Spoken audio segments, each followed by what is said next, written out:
Here we go.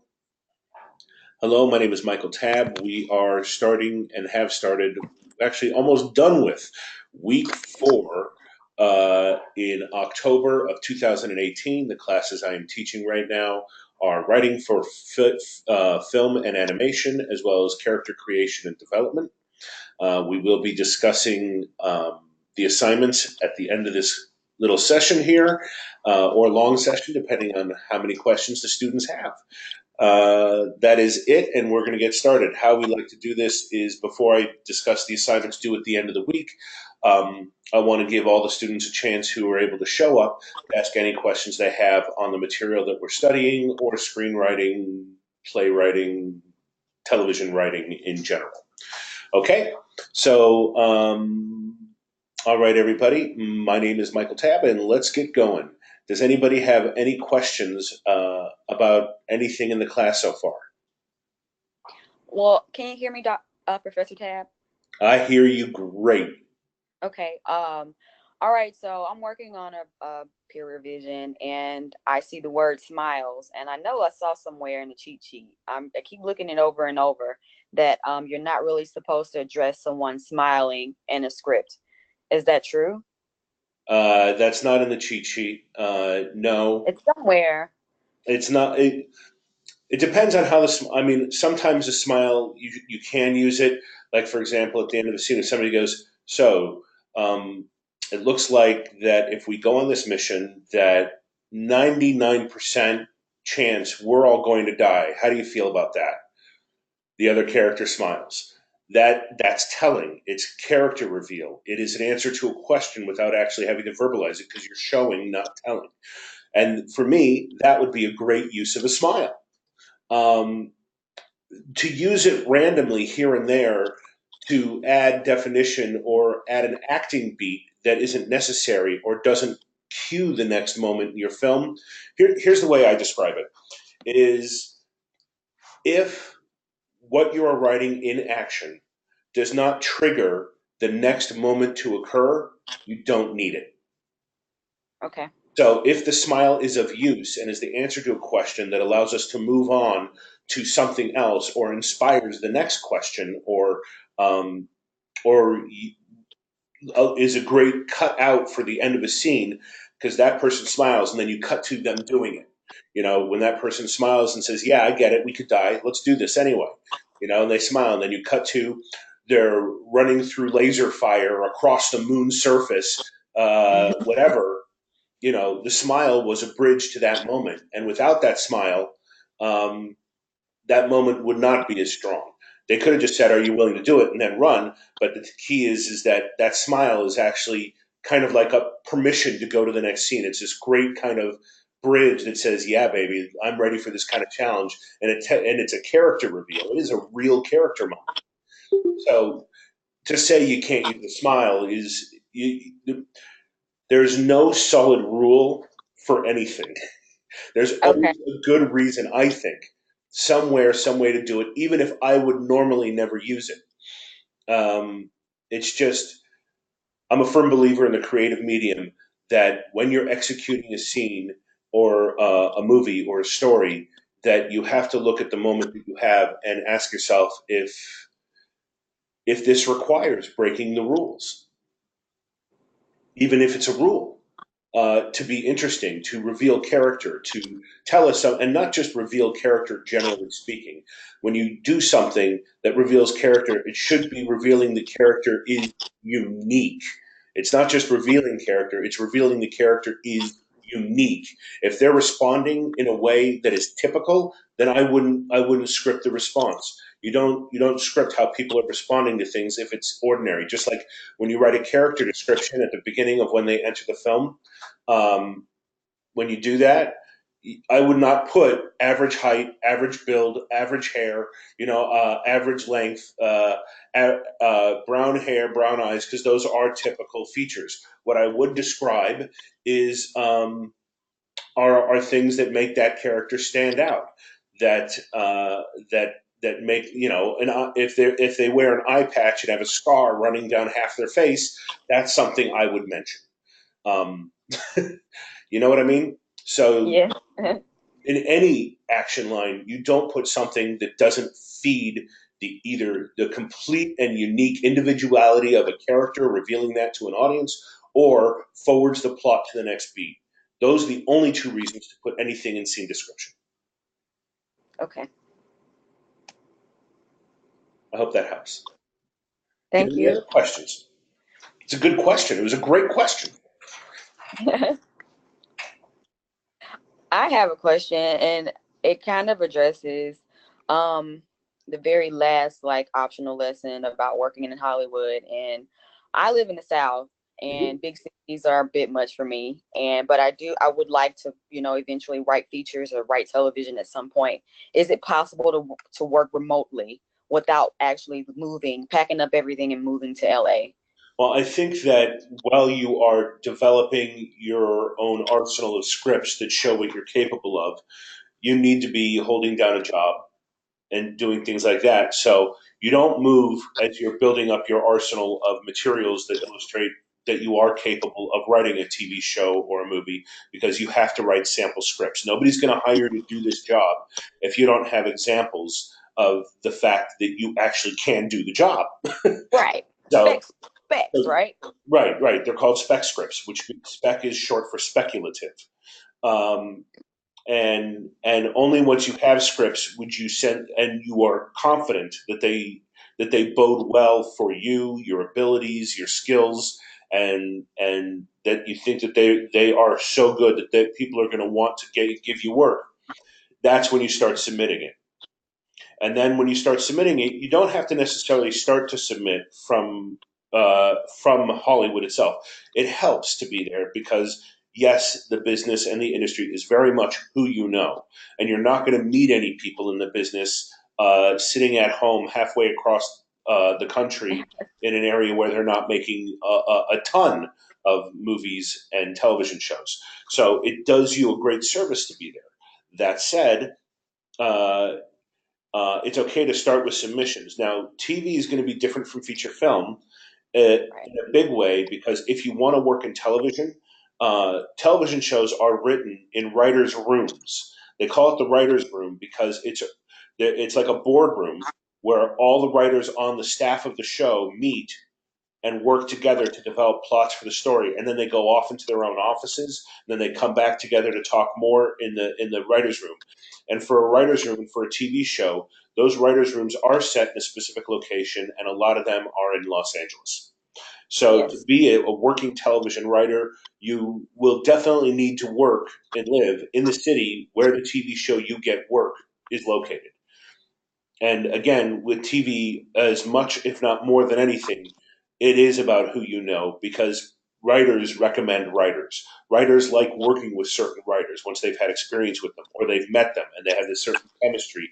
And they're like, you know what, if they have a chance and they have a relationship with the showrunner and they've worked with the showrunner before who's hiring writers, who's picking the writers, a writer might say, hey, have you heard of this guy? Or I know this young one. If you're looking for an affordable writer to start at the bottom of the staff, because we're really top heavy with executive producers, maybe if you want a co-producer, an associate producer writer, or a story editor, somebody who to bring in on the lower end of the pay scale of a union screenwriting job, television writing job, then I could really recommend this person. And so a lot of it is relationships and who you know.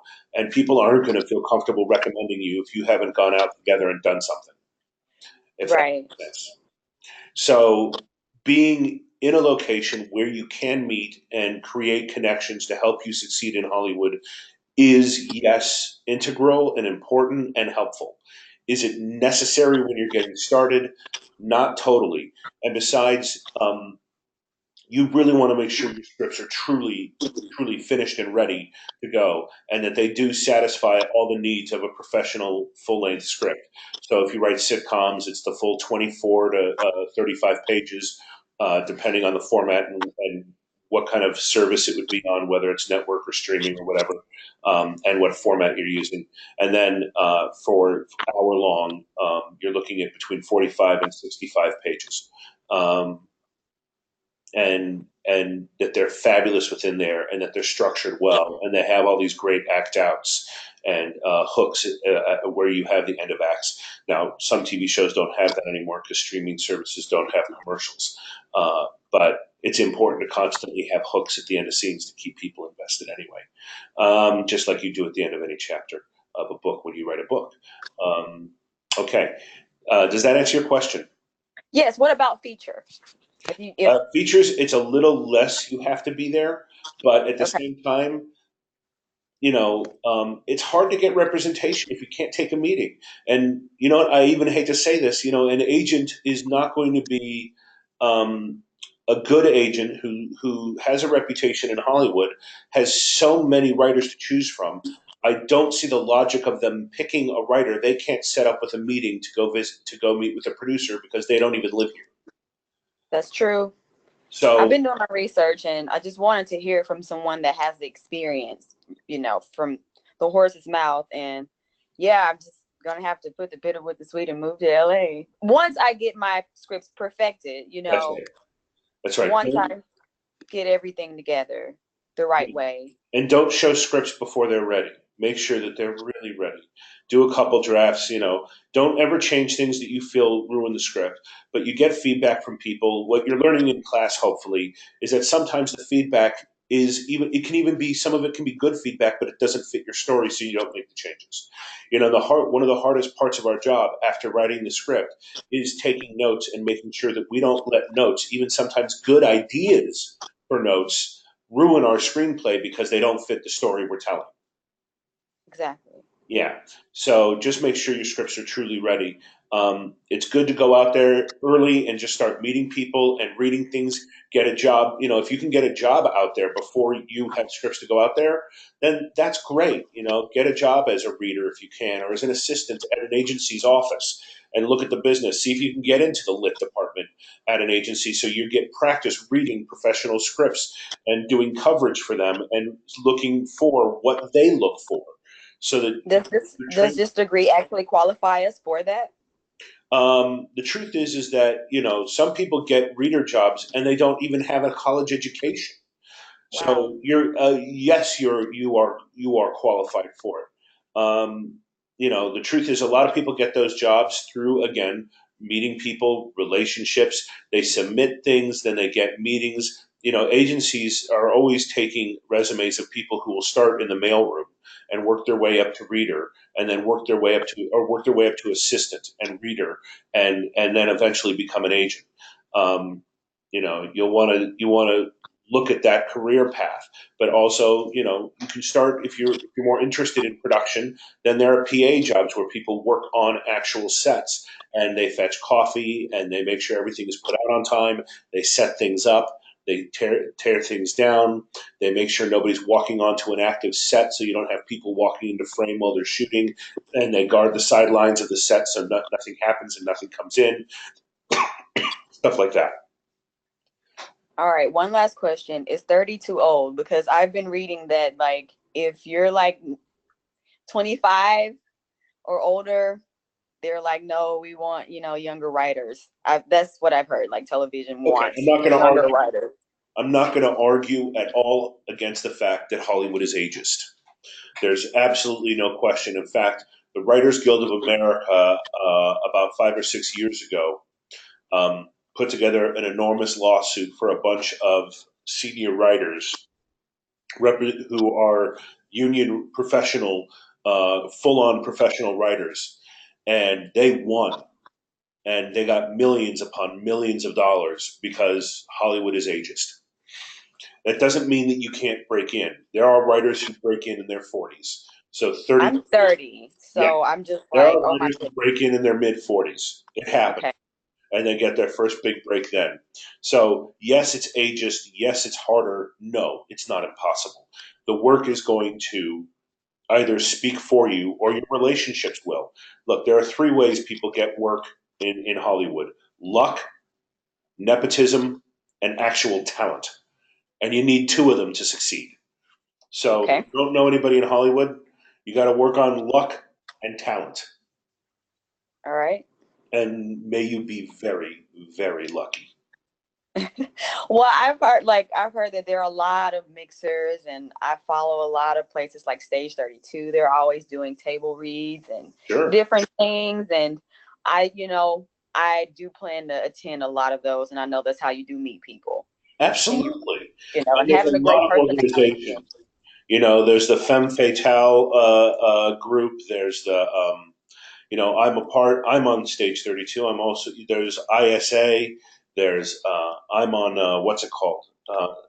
Um, Comic Book Sundays, because I'm a big fan of comic books and graphic novels. Oh wow, okay. So, and they used to get together a lot. They're not doing it as much anymore, actually, right now. But um, anyway, that was my thinking. Yeah, you get out there and just meet people, get a part of groups. There are meetups everywhere, and if you're looking for groups to be a part of, don't be afraid to. If you are moving to LA, don't be afraid to reach out to me and ask me. What are some groups you recommend I reach out to or try to join, and I'll get you a list. Oh my goodness, really? Thank Of you. course. Because my lease is up in February and I have to make a decision. I'm like, either I'm going to stay in the South or I'm going to go shoot for it, before Save up somebody everything marries you me and can. gives me kids. Save up I don't have everything any you can. children. I don't have a husband. So it's like, now is the time. Yes, it is. Yes, it is. You know, um, yeah, and start applying for things now. So, Okay. there are job lists, there are job sites, there's entertainment websites and all that stuff that list jobs all over. Try to get a job before you go. You I've might been have to looking. leave early. I've Yeah. Don't tell me that because I will. That's right. At the end of the class, you're in writing for film and animation. At the end of that class, I have a list of like 20 to 50 different job sites for jobs in Hollywood.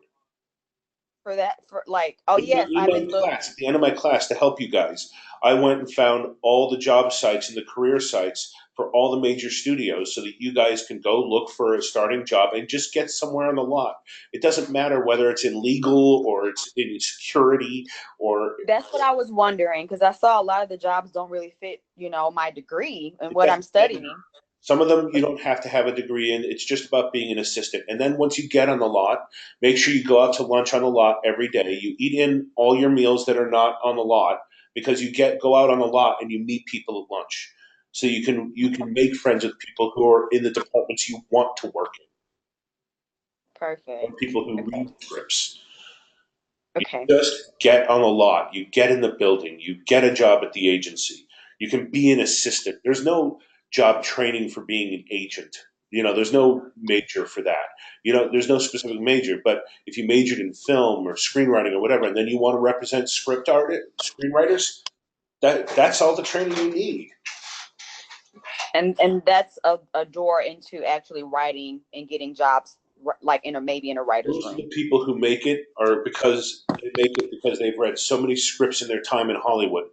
Uh, I mean, I made it, and I started as a reader for Alcon. Alcon has their deal at Warner Brothers, and I read for them for 2.5 years. I had set up my first project, and then had some hard times, and I went and got a job as a reader. And so I did that for 2.5 years, 3 years before I wound up getting more work. And then I became a WGA writer, and then I didn't have to do it anymore. But Well, I read hundreds of scripts for that company. were you And able to survive off of because I know those jobs don't really pay a lot and it's expensive to live in California. it is, but back then they were only paying 50 to 100 a script, but they pay like 150 a book when they're reading books. So I try to make sure I got a book every week. So it's not a salary job, it's just like maybe freelance. So yes, reading jobs are freelance, but there are jobs that are working for those companies in the development. It's called development, the department that develops scripts. Um, there's creative executive. Not every production company has all of these jobs, but there are creative executive jobs, story editor jobs, director of development, vice president of development. Yeah, and those are all full time working jobs at the studio on the lot. I So you see. can work your way up. showing how good you are with story and how good you are with notes, you can try to work your way up that way. Perfect. But either But ways, usually, if either you both ways are great. being a reader is one thing. It's hard, what the better way to work up is to be in the office because people, when you're a reader, they just email you the scripts. You don't actually have to go into the office. You don't have to meet people or talk to them. So a lot of the time, what you want to do is be someone who reads scripts and is an assistant in the office. The people who get promoted most are the ones who are in the office a lot. So you start with the job as an assistant, believe it or not, not as just a reader because the Okay. assistants are the ones people get to know and get to like and they start to have a relationship with and they want to promote because they're people who they've been around and learned to be comfortable around. Perfect. I see. Okay. It matches up with everything I've been kind of reading, and it's exciting and scary and very exhilarating It is because there's all of so those. many people doing this every day, Oh, you yeah. know, and it's just like, wow. But I actually had a screenplay to go to a small film festival this summer. Congratulations. Thank you. It didn't win anything, but I was happy that it went. Absolutely. No, So it's an honor to be nominated. it is. So I mean, I said, well, it gave me a lot of inspiration. I was like, maybe I'm actually good at this. So I Hallelujah. went May to it be so. that. What did you say? I said, Hallelujah. May it be so. Yes. Amen. I look Amen. forward to reading your script at the end of the week. Everybody turns in their scripts at the end of the week. Do I you have made a any other huge questions? You're mistake. asking great questions, and I'm sure these are questions that everybody would like to hear the answers to. Do you have any others? Let's see. Not really. Okay, Those were the main questions. those are good questions. Yeah, just basically like, because I listened to this guy yesterday for like 2 hours talking about how he liked writing feature films more than television because he could write his features from anywhere. He That's could right. go and travel and but the downside was that, that you could sell a script for 2 million and not sell again for 5 years. That's right, which is why you have to be very careful. That's exactly what happens. And I sold my first, I set up one script, I sold my second, and then it was 3 years before I had my next job. exactly. And Happens he's all like, the time. Up and down, up and down. it's like real estate. It is only real estate. There's everybody needs someplace to live. Not everybody needs a script. Exactly. So the business is very, very difficult, and the odds are very, very tough. So, But television provides more security, seems like. and not only that, the market is so now proliferated. In 2008, there were less than 150 Emmy nominatable scripted shows. I was amazed. Now, in 2018, only a decade later, there are about 500. Look at that growth. Yes.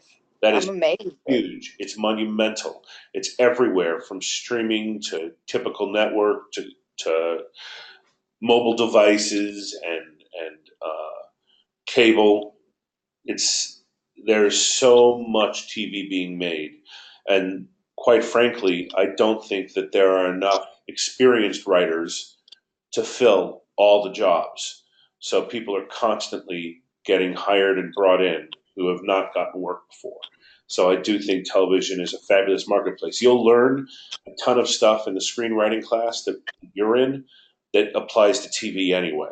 It's still all the Yeah. same character stuff. It's still beginning, middle, and end and structure like we're teaching. You just have to have a hook for the next episode to get people to want to come back on a serial, and then for just a procedural, it's still beginning, middle, and end.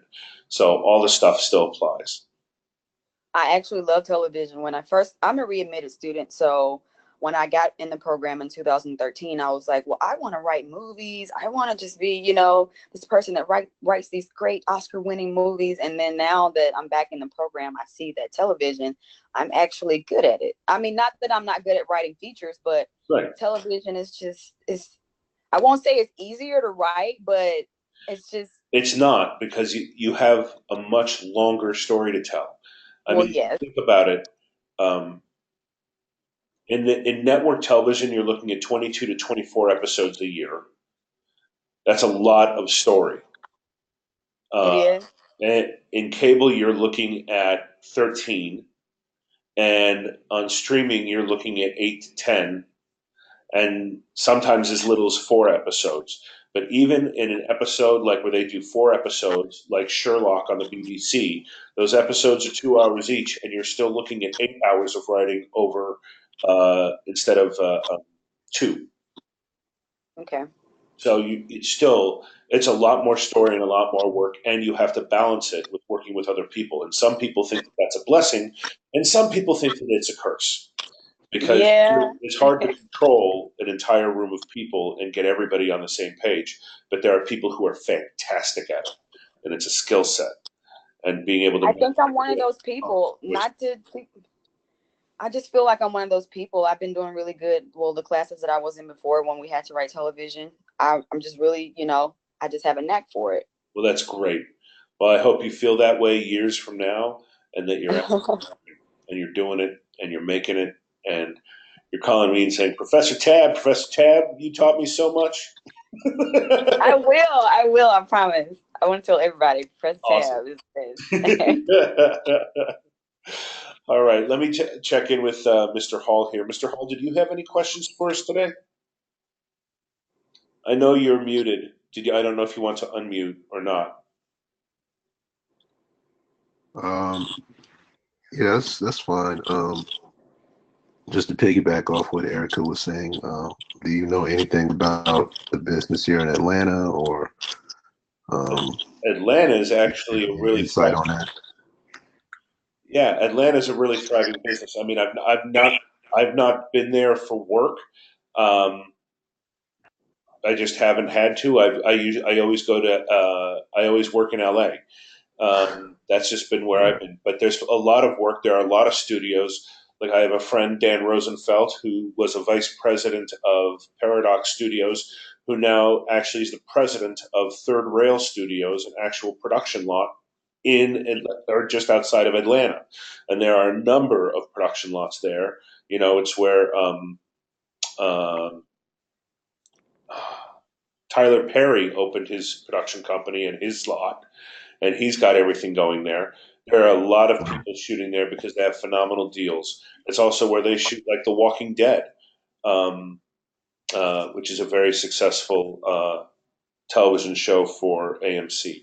So there is a lot of work out there. It's a great place to be, and you should consider trying to get work with one of those companies that are located out there, or on the sets or on the lots, because they have a lot of lots there.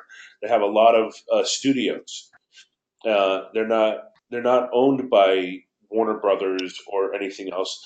When the major lots for major studios are in Los Angeles. You're looking at Sony, Fox, Warner Brothers, Disney, Universal. All right, those are the big major lots. And then they have CBS and a couple different networks. NBC and Universal is actually the same lot.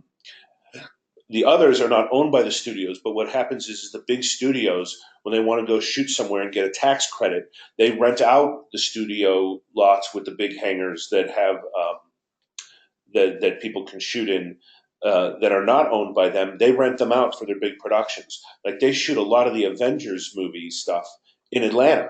I don't know if you know that. Right, right. Yeah, I did. Yeah. So it's a fabulous place to be if you want to work, if you want your jobs getting in the business to be in the production side of things.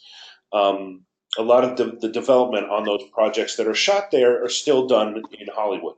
So if you wanted to work more in development, um, in the building of script business, uh, that is more of an LA centric job. But to get started, to get in the business, to meet some people, and to not have to move, you're in one of the best cities in the world, definitely in America, to be in if you're not going to live in LA right away. Okay. All right. And just another question. Do you know anything about advertising or anything like that, or There are a the lot of dynamics of that? advertising writing jobs, but I don't know anything. I really don't know much. I mean, I know about press releases. I know about, there are a lot of jobs out there. I've never applied for them. been I've been ridiculously lucky and blessed that I haven't had to work as a writer outside of my chosen writing craft as a screenwriter or writing about screenwriting. Right. So Okay. I don't have the experience to teach about that as much or to talk extensively about it, but it is how a lot of writers do make a living if they can't get into features or television right away. And it's worth looking for jobs in that arena because who doesn't want to write? It's just, from what I understand, a friend was talking to me the other day about The Wolf of Wall Street, the movie, and there's a scene in it, if you remember it, that one guy tells another guy to try to sell him a pen. And he's telling him, well, it writes and it's important. Do you like to write? He's like, dude. And he walks over, breaks the other guy's pen in half. He goes, now you need a pen. What you have to do is Right. create a need, and that's advertising. You have to make Right. something look like you have a need for it. It solves a problem that you need fixed. Right. And that's probably the best lesson I've ever gotten, and it's of course from a movie because that's my world. Right. Right. It's a good point. Anything else? Either of you? Do either of you have any other questions? I have one more question. Um, Oh, I'm sorry. No, Go both of ahead, you. Christopher. Please, you can ask one. He can ask one. This is great. This is what I do this for. Okay. um, no, no, I Okay, think I'm so good. Mr. Hall's good right now. Miss Sandifer. Yes. Okay. So living out of state, not living in California and applying to jobs, Mhm. do they look at addresses and choose people who are actually living in California, or is it best to find a friend and use their address? Uh, you know, I can't imagine that they don't look at the address. I'll be honest. You can always get a PO box in LA Okay. that's not labeled a PO box so that it looks like you live there. But then they're going to say, "Yeah, we want you. Come in for a meeting on Thursday." And you have to scramble and get a ticket or whatever. And then a lot of these appointments, they get pushed or bumped. And a first meeting turns into, okay, you know what? I'm sorry, we filled the position and you can't fly out for everything. So um, the key to this kind of thing, I think, might be, saying, I'm from here, I'm going to be in LA from this week to this week, looking for employment, and I'd love to sit down with you, and if not even get hired, just talk to you about how I can go about getting a job at a company like yours, and I'd love to sit down and pick your brain, and I'll buy you lunch. And that's who I tell an employer. Like, I would, okay. I would try to get in, try to meet with them, try to see if they have a job available, apply, and then if you don't get a call, then call them back and say, "Look, I know I didn't get the call. I would just love to pick your brain when I'm in LA next." And call these people who hire who don't call you in, and you call them in. You call them in for a meeting and ask to like take them to coffee or something, just to figure out how to make yourself ready for this job and what is it on a resume that turns their heads. And also make sure your resume goes through the career development here. I know that they have a whole program here in career development that helps students work on resumes to get hired for jobs, and they do it for free. So it doesn't hurt to get their input on your resume before you start sending it out to LA. Perfect. Awesome. Thank you, Professor Tab. You're Yes, very thank welcome, you. Ms. Sandifer.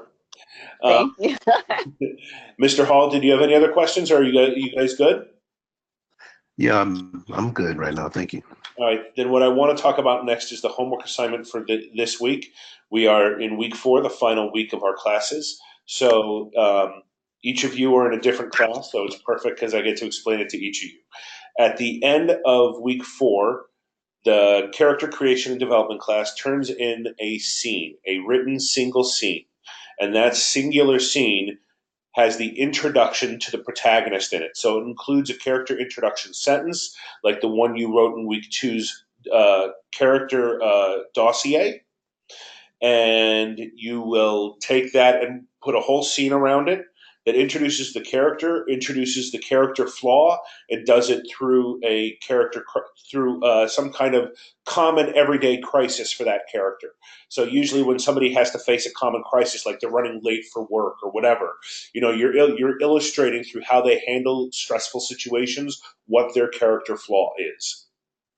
So that's kind of what you do, and you write a scene around that in week one, and it all has to in week four, and it all has to be in perfect screenplay format, which really only has three elements, which is a slug line, and you only get one slug line because we're not switching scenes or locations. It's one single scene. Do not change locations. Do not skip over time. It is their first introduction, and it has to be about a page at least. Just give me one page, introduce it. You can go two, you can go even half of three, but that's it. Introduce the character in one location. Give us a sense of who they are. Then at the end of week four for the writing for film and animation class, you're actually turning in a completed short screenplay. So it includes a scene that introduces your protagonist, but also includes the rest of the story perfectly structured and with a beginning, a middle, and an end. It does break up into different scenes and different locations as needed, and ends with some clear resolution. Hopefully, if you had the ability to do this, a character arc, unless you're specifically planning for a failed protagonist who does not achieve their goals, or in achieving their goals does not achieve a change that and the audience was hoping that they might make. Do you guys have any questions whatsoever on those two assignments? The other thing I was going to say is there are only three things in a script. One of them is the slug line. I'd started saying that. The other thing is action, and the third thing is dialogue. Those are the only three things you need in a script. You do not technically really need parentheticals or scene transitions or fade ins or fade outs. You really actually don't need to include those. Those aren't necessary. So remember, just stick to the structure. Don't put things in a slug line that are not about just what the physical location is. In the action lines, only put things that you can physically see happening in action, in physical action on screen. If you can't physically see it, like it's an emotion or somebody's relationship with somebody or a backstory or a reason or information or a conclusion, cut it. It doesn't belong there. You have to translate that information to your audience in a means by which they will receive that information.